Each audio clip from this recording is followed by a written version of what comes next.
This story is one in the series from the African Wildlife Foundation, brought to you by Soundprints in Norwalk, Connecticut. Leperit the Zebra by Chelsea Gillian Gray, illustrated by Michael Denman and William Hewitt, narrated by Al Gates.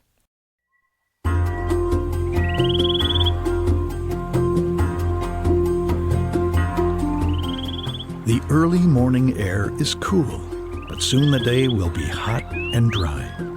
The ground of the Samburu National Reserve is cracked with the heat. Near the banks of the river, lying in the shade of an acacia tree, a young zebra and his mother are sleeping soundly. Leperit is only 6 months old. Every day his mother teaches him a little more about how to survive in his surroundings. Each day, Leperit's mother takes him down to the river to drink the cool water. Leperit has never gone to the river by himself, but this morning he wakes up before his mother and he is thirsty.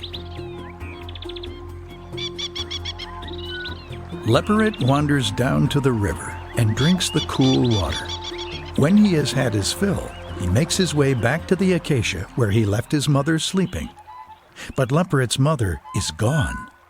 Near the shady spot underneath the acacia tree are the footprints of a lion. Leperit returns to the river, but he does not find his mother.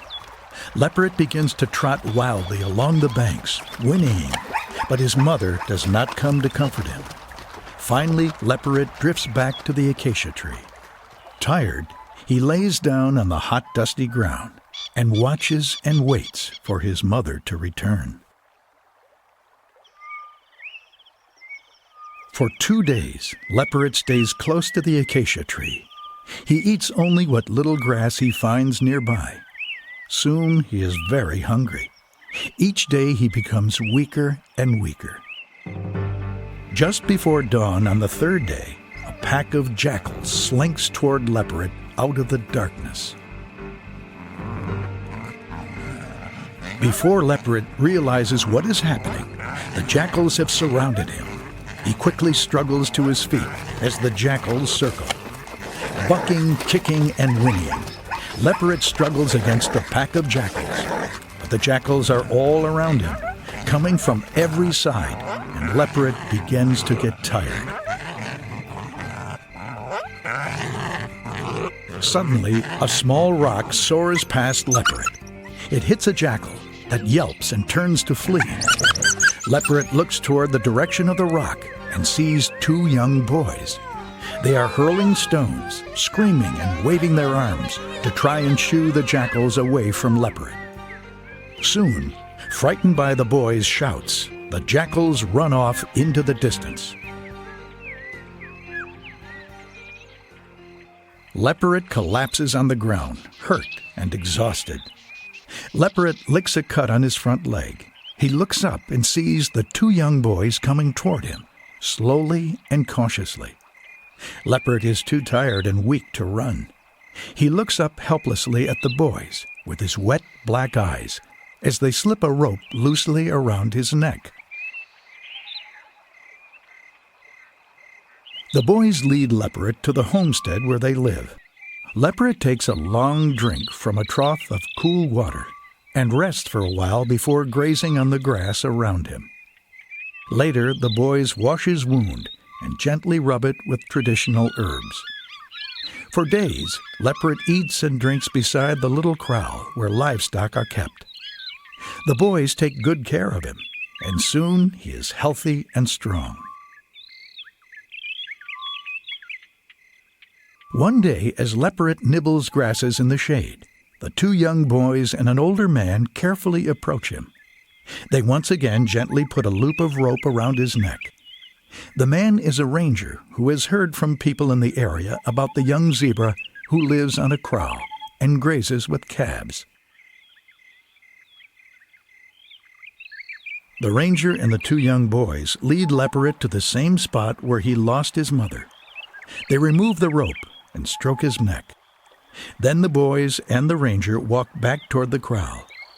As Leperit stands in the shade of the acacia tree, he hears the clip-clop of hooves.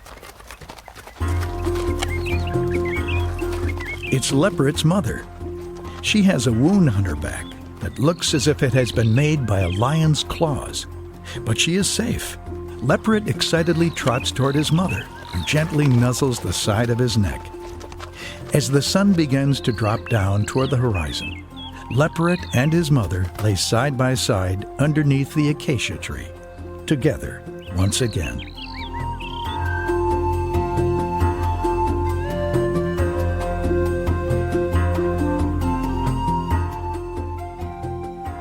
About the African Wildlife Foundation. For more than 40 years, the African Wildlife Foundation, AWF, has played a major role in ensuring the continued existence of some of Africa's most rare and treasured species. AWF has invested training and resources in African individuals and institutions that have played critical roles in conservation. The essential need to conserve Africa's remaining vital ecosystems inspired AWF to mark a new era in African conservation by establishing the African Heartlands Program. AWF Heartlands are large, cohesive land areas where governments, organizations, and individuals focus their joint conservation efforts. Ecologically, the heartlands provide ample habitat for viable populations of wildlife to live, search for food, and reproduce naturally. Economically, the heartlands are increasingly valuable assets as wilderness becomes rare in our world. These wildlife attractions draw investors and offer enterprise opportunities that improve local economies and create wealth. The African Wildlife Foundation, together with the people of Africa, works to ensure that the wildlife and wildlands of Africa will endure forever. About Fiesta Achayo Warinwa, wildlife expert. Born and raised in the southern part of the Sudan, Equatoria, where wildlife was so abundant before a civil war started, Fiesta Achayo Warinwa has made invaluable contributions to conservation and achieved a striking range of personal achievements. Fiesta's greatest impact is in her own project area, working with the Samburu County Council, SCC, in northern Kenya. The SCC is responsible for the management of the Samburu National Reserve, one of Kenya's premier wildlife areas. About zebras. A member of the horse family, zebras are famous for their stripes. Leperit is a type of zebra called a Grevy's zebra. Grevy's zebras are the largest species of zebra. They can grow to 5 feet and weigh as much as 990 pounds. They are found in the semi-dry scrub and grasslands of northern Kenya, where they graze on grass. Grevy's zebras require less water than other zebras.